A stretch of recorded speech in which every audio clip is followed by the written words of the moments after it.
Você pode ser mãe, esposa, filha, amiga, empreendedora. Não falta espaço. E sim tempo, né? A gente se sente exausta. E como equilibrar tudo sem perder o bom humor? É possível equilibrar as emoções? É o que a gente vai descobrir hoje, nesse bate-papo incrível. Eu vou apresentar as minhas convidadas, bem-vindas! Estou muito feliz de vocês estarem aqui, obrigada por ter aceito. A Tati trabalha com saúde integral. Ela tem uma escola de educação emocional e de bem-estar, faz investimentos em trabalhos sociais na área de sustentabilidade e de empreendedorismo social. Você vai conhecer a história e a escola. Agora eu apresento a nossa segunda convidada, que é a Júlia Jalbut. Ela promove trabalhos e projetos para a promoção de saúde através da cultura do cuidado. Também trabalha no Núcleo de Cuidados Integrativos do Hospital Sírio-Libanês e é autora do livro Uma Casa que Não Pode Cair. Não vai cair a casa de ninguém aqui, certo? Acho que esse bate-papo de hoje, para todas as nossas amigas e donas das suas vidas que estão aqui nos assistindo, donas das suas histórias, que difícil que é essa vida com tanta atribuição, e a gente faz o recorte para a mulher, porque aqui somos donas aqui mesmo, mas como é difícil a gente equilibrar tanta coisa no dia a dia e equilibrar a emoção e não desmoronar. É possível isso? É possível? Eu acho que a primeira coisa para a gente começar essa conversa, a gente precisa entender que equilibrar a emoção não é não ter emoção. Muito bom. Né? Então, a partir daí, é como a gente vai lidar com elas, né? Então, quando a gente vai falar sobre emoção, não quer dizer assim, então eu vou fazer qualquer trabalho de educação emocional, vou falar sobre isso, então eu não vou ter mais emoção, eu sou, né? Agora aquela eu tô pessoa plena o tempo todo. Isso não existe, não né? É. Seria uma mentira, a gente sabe que não é.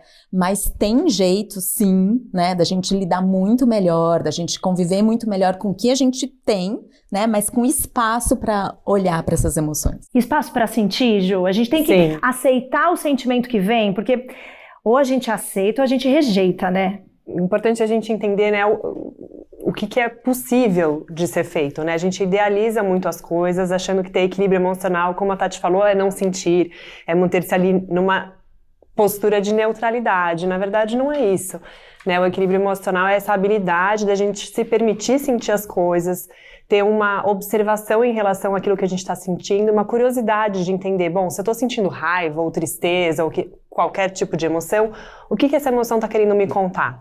Né? E aí a gente consegue ter uma ação em relação a isso vinda de um espaço interno, né? Uma coisa que não é reativa, eu não vou ser reativa às minhas emoções. Eu vou ter consciência em relação a que atitude eu vou tomar frente a essa emoção que eu tô sentindo. Faz sentido, até porque, dependendo do que a gente sente, vai ali nortear nossa existência, né?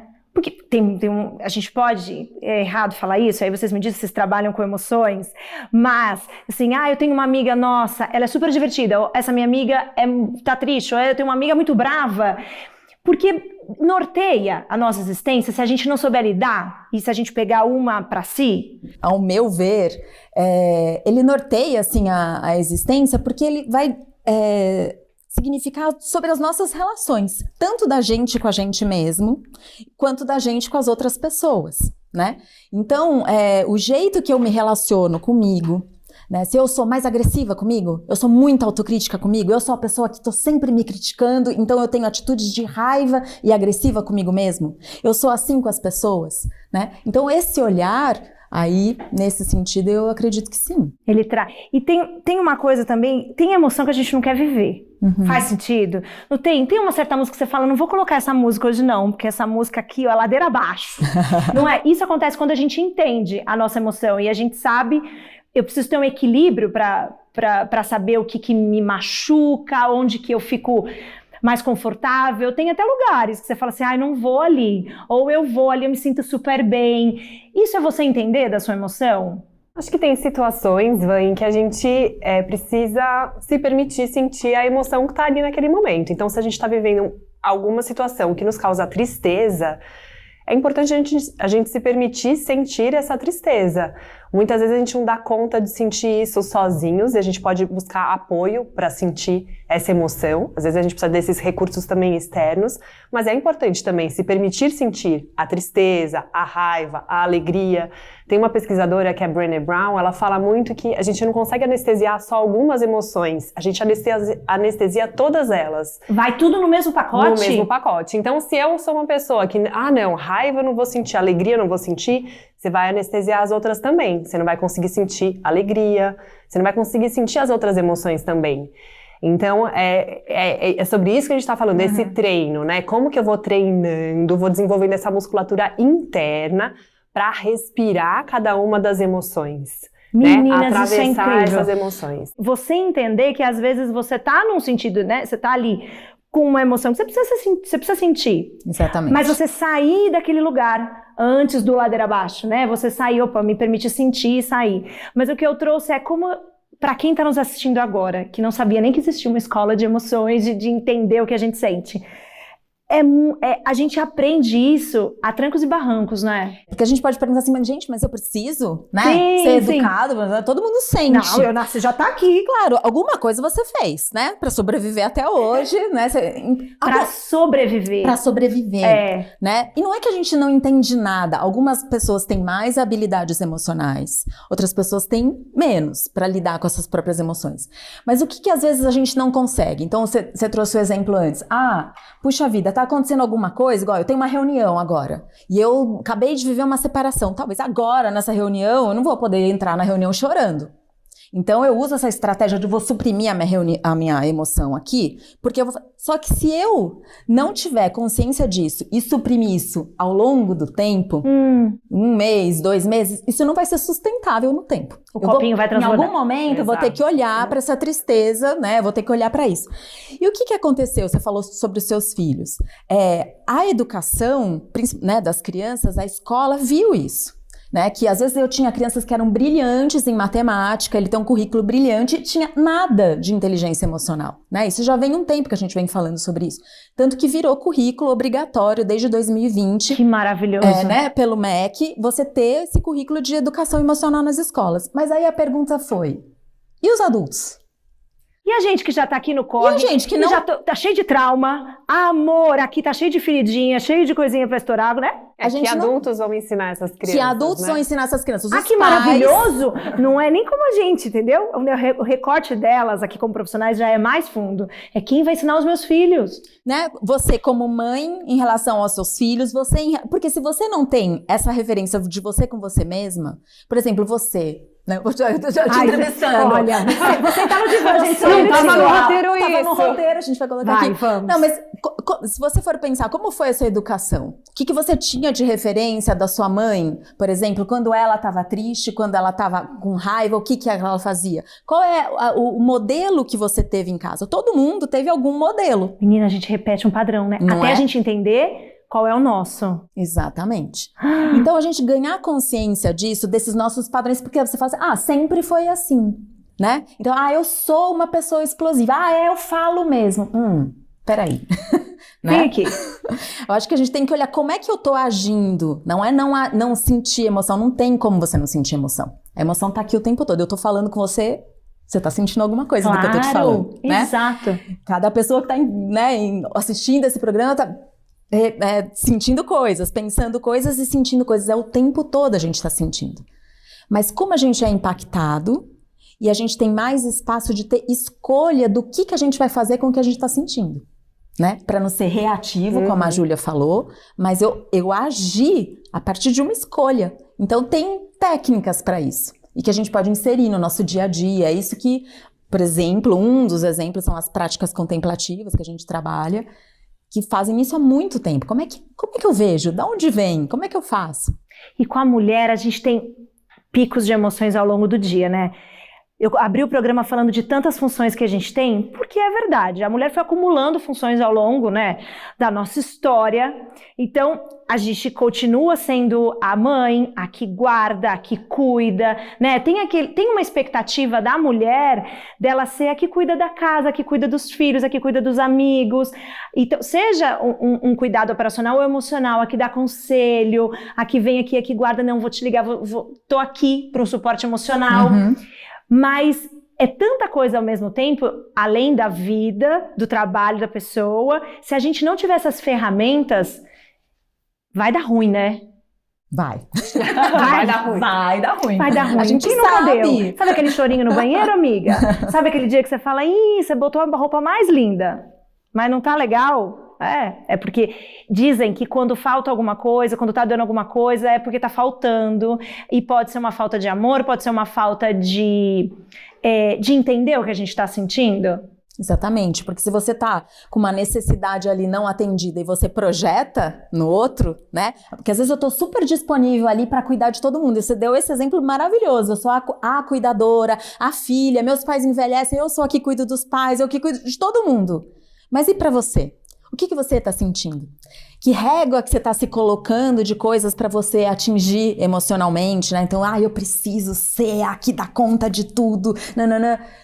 Quem colocou essa régua? Ai, né? Ai, gente, isso aqui tá uma sessão de terapia, meu terapeuta tá assistindo, espero. A gente gira um monte de pratinhos ao mesmo tempo.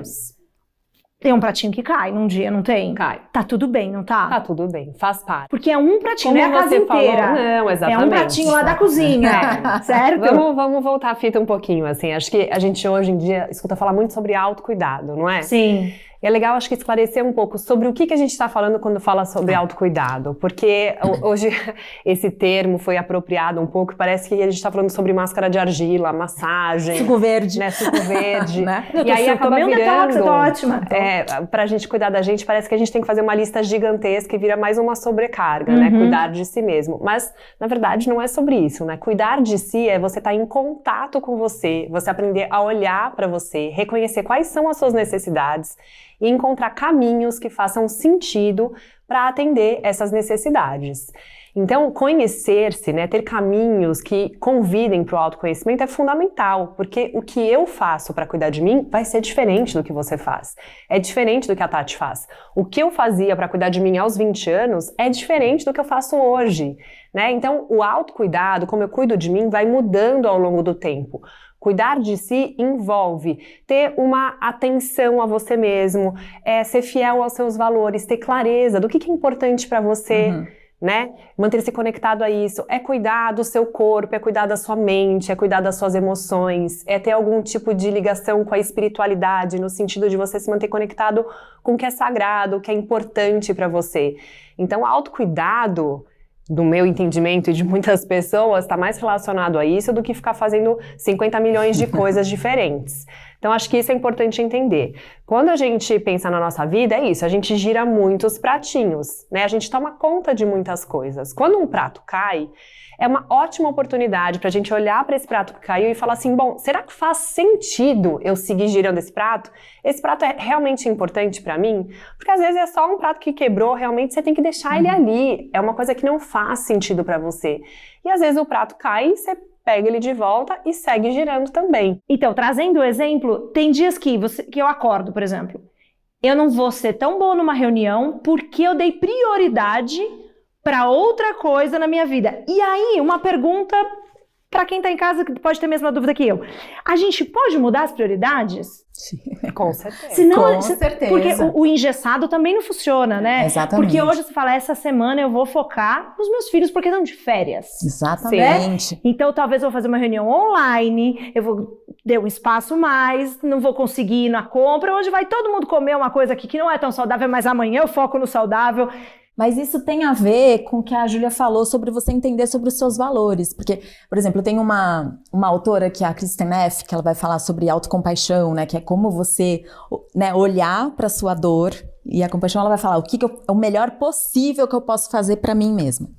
E que a gente coloca réguas muito altas pra gente mesmo, porque a gente fala, bom, pelo menos se eu não conseguir, né? Mas parece que eu tendo aquele ideal, né? Aquele ideal de corpo, aquele ideal de ser mãe, pelo menos eu já tô no caminho certo, né? E aí eu não olho para realmente o que é que eu preciso. Então, uma pergunta que é o mantra, assim, quando a gente estuda esse tema é: o que para mim realmente importa? O que para mim realmente importa? Só que essa pergunta, ela parece simples, mas ela não é tão fácil. E até pegando o gancho do que você falou no começo, né? Assim, falta tempo. Será que falta tempo ou será que falta prioridades, né? A gente escolher, planejamento. Assim, a gente saber, assim, onde que eu quero colocar a minha energia. É isso, o tempo é finito, a nossa vida é finita. Ela vai acabar. O que eu quero fazer da minha vida? É a única certeza que a gente tem, né? Então o que a gente vai fazer com esse tempo, né? Como que eu organizo a minha agenda, né? De segunda a segunda. O que tem nela, né?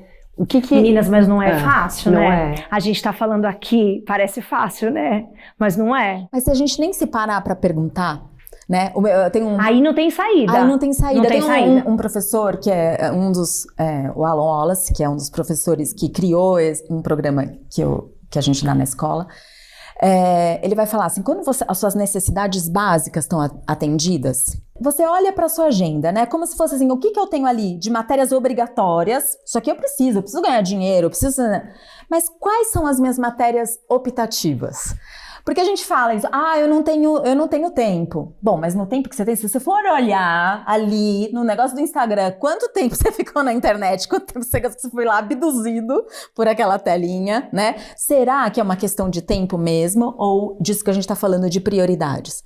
E a gente vai fazer, e tudo bem, vai escorregar, mas se isso não tiver no meu radar, para olhar, será que, né, o tempo que eu tenho ali com meu filho, o tempo que eu realmente colocar, eu lembro a Jeane falou, a Jeane Pili, uma das nossas professoras também, puxa, eu comecei a colocar na minha agenda, assim, tipo, eu vou ligar para um amigo cada semana, porque ele tava saindo do meu radar, sim, entendeu? Sim. Porque senão a gente fala, qualquer hora eu falo, uma hora a gente se vê, e cadê?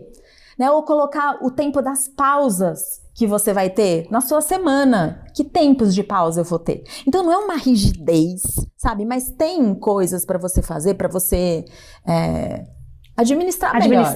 A gente entende as nossas prioridades, acho que ao longo da vida, para mim veio com a maturidade, já veio mais depois de apanhar. Tem a dor e o amor, né? Tem gente que, mas comigo não foi não, foi na dor mesmo.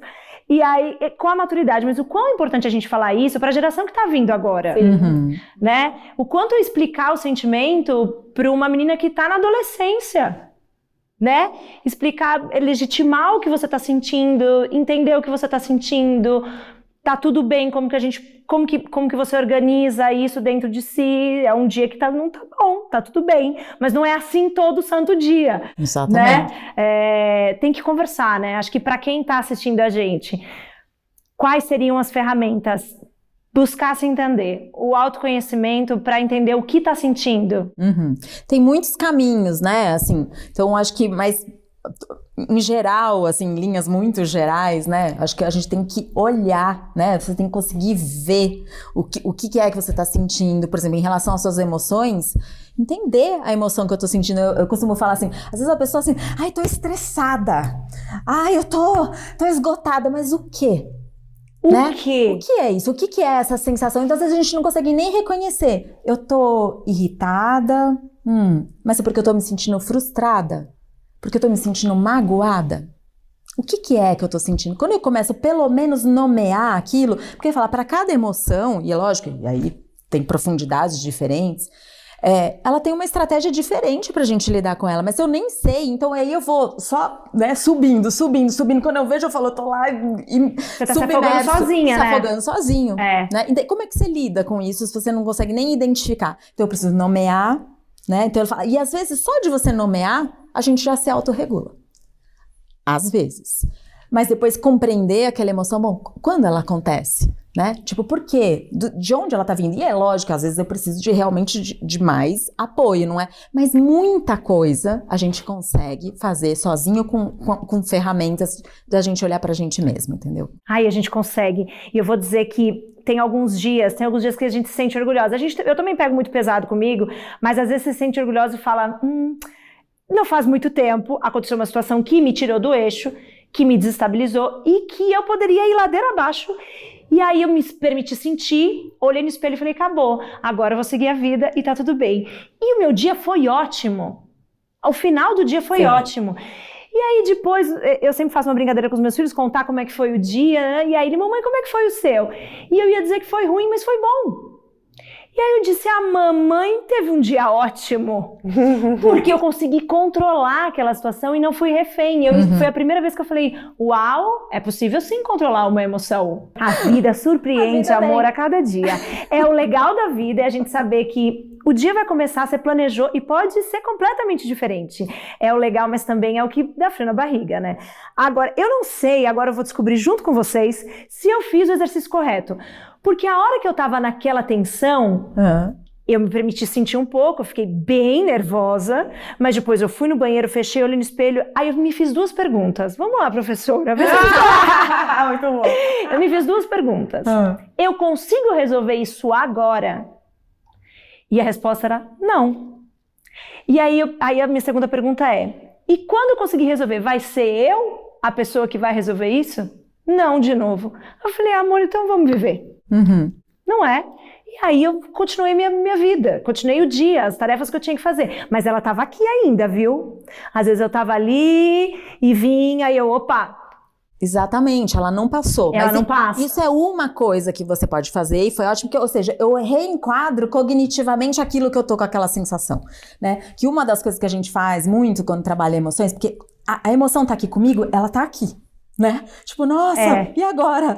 Eu não tô... E aí a gente fala sempre, eu tenho que deixar ela ficar um pouco mais ampla. Isso, quando você se fez essa pergunta, eu comecei, peraí, deixa eu ver. Tem uma imagem muito que os professores sempre usam, se eu tô lá no rio, eu não, né, tô ali me afogando, mas se eu sento na beira do rio pra olhar, eu já não tô dentro dessa emoção tão desse jeito. Não quer dizer não sentir. Não quer dizer não sentir, porque eu senti. Exatamente. Ela tava ali o dia mas inteiro. Mas tem um distanciamento. Pra imagem... você... Desculpa. Vai lá. Não, outra imagem interessante também é pensar que você não é a emoção, você está sentindo a emoção. Então isso você não ótimo. Exato, você não é a raiva, né? Você não vai ser dominado, né? Tomado por ela. Você tá sentindo a raiva. Né? Então isso é diferente. Quando a gente ela vai passar. Vai passar. E tem jeitos, né? Tem jeito. A gente até de suavizar, mas não é de não sentir. Nunca. A gente quer sentir as emoções. É impossível não sentir. Não sentir seria como não respirar. É natural. Como a gente exigir da mente também de não produzir pensamentos. Essa é outra idealização que a gente tem, às vezes, em relação às práticas meditativas, contemplativas. Assim, nossa, isso não serve pra mim, porque eu sento ali, minha cabeça não para. Não para mesmo, a de ninguém para. A do Dalai Lama não para, a de ninguém para. A gente vai produzir pensamentos do começo ao fim da nossa vida. Mas com o tempo também a gente vai aprendendo a se relacionar de forma diferente com os nossos pensamentos, que é como você falou, brigando menos com o que tá aparecendo. Ou se agarrando menos às coisas. Porque a nossa relação com a vida em geral é essa. As coisas que eu não gosto, eu quero que elas... vai embora. Aquela emoção que você fala, não quero sentir isso. E também os momentos maravilhosos da vida, a gente se agarra e fala, não, agora você não sai daqui, não. Fica só mais um pouquinho. E não é, a vida é movimento, é a impermanência, né, que tanto se fala, né, no budismo, por exemplo. Tô aqui tentando equilibrar a minha emoção. Não consegui meditar, mas eu vou me observar, lentamente posso estar numa reunião, eu posso estar ali esperando, posso estar numa fila de um mercado, sim, mas eu tô ali me analisando e pensando, nossa, o que eu fiz hoje, o que eu preciso fazer agora, como eu tô sentindo a minha respiração, meu corpo. Meu corpo, né? A emoção no corpo, ela traz, porque ela é muito mais lenta do que o pensamento, né? Então, por exemplo, às vezes eu tô com tensão, eu tô aqui, meu ombro tá aqui, assim. Quantas vezes? Aí eu tô no meio da reunião, eu tô assim, aí tipo, eu sei que eu consigo suavizar um pouco. Não quer dizer, eu tô observando minha emoção aqui, eu tô sentindo um aperto aqui. Então eu não vou sendo dominado por aquilo, eu vou e trago pro meu corpo. Só isso é uma pequena porta de entrada, faz muita diferença. Eu adorei. Mas é um caminho, né? Como a Tati colocou, a meditação é uma possibilidade de você cultivar um pouco essa conexão do corpo com a mente. Na grande parte das vezes, a gente está com o nosso corpo num lugar e a nossa cabeça está em outro lugar, né? Então, o que a prática contemplativa faz, a yoga faz, ou eu caminhar com presença pode fazer, ou eu estar aqui com você e tentar estar presente, atenta ao que você está falando, é trazer a mente e o corpo para o mesmo lugar. né? Então, eu vou estar em contato com o que está acontecendo dentro de mim, né? Então, a chavinha é essa. A meditação, a escrita, são caminhos, Exatamente. né? São caminhos, são possibilidades para a gente exercitar formalmente essa habilidade de se manter presente pra gente. Eu acho que fazendo uma síntese aqui da nossa conversa, que infelizmente estou chegando ao final, eu tenho as duas dicas aqui, tanto da Tati quanto da Júlia. Essas duas últimas dicas foram maravilhosas, porque não tenho tempo de meditar, mas eu tô ali, eu tô me reconhecendo, eu tô entendendo, eu tô vendo o meu corpo. E o que a Júlia trouxe agora, eu vou levar pra vida, Ju. Porque a gente tá presente e a gente não tá. Porque quando eu falo, eu tô girando muita coisa, eu tô exausta, eu tô pensando no que aconteceu, que me deixou cansado, e tô pensando no que vai acontecer ainda, e tô mais exausta ainda. E o que tá acontecendo agora? Né? Que não vai voltar mais. E se eu estiver aqui, presente, vivendo esse momento, e olha que eu já tô juntando as duas, hein? Me chame pra dar aula. Já tô misturando as duas práticas. E tô aqui, presente, e tô sentindo, me observando, eu já consigo ter um equilíbrio que seja da minha emoção, certo? Ela é um chão, né? Porque É um aí chão. Eu não fico tão jogada ali nesse redemoinho que é de emoção o dia inteiro, né? E até falando sobre o que a Tati falou, né, de uma separação, às vezes de um trabalho, que às vezes você tá num casamento e fala assim, gente, como que eu fui parar aqui, né?